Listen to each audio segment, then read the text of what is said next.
Tooth vaccine ஏதாவது இதுக்கு முன்னாடி கேள்விப்பட்டிருக்கீங்களா?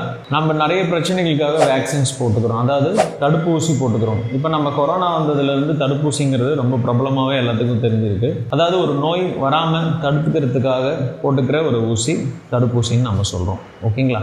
அது மாதிரி பல் சொத்தை வராமல் இருக்கிறதுக்கு தடுப்பூசின்னு ஏதாவது இருக்கா? இல்லை. இது மாதிரி நிறைய பேர் என்கிட்ட கேட்டிருக்காங்க. பட் ஆனால் அந்த மாதிரி எதுவும் கிடையாது. ஆனால் உங்களோட பல்லில் சொத்தை வராமல் தடுக்கிறதுக்கு இது மாதிரியான சிகிச்சைகள் ஏதாவது உண்டா அப்படின்னு கேட்டிங்கன்னா கண்டிப்பாக உண்டு. அதுக்கு பேர் பிட் அண்ட் ஃபிஷர் சீலன்ஸ் அப்படின்னு சொல்கிறோம். அதாவது நம்மளுடைய பல்லுடைய கடிக்கிற தளம் சமதளமாக இருக்கிறதில்ல. நம்ம பாதத்தில் எப்படி ரேகைகள் இருக்கோ அது மாதிரி பல்லுலேயும் நிறைய ரேகைகள் இருக்குது.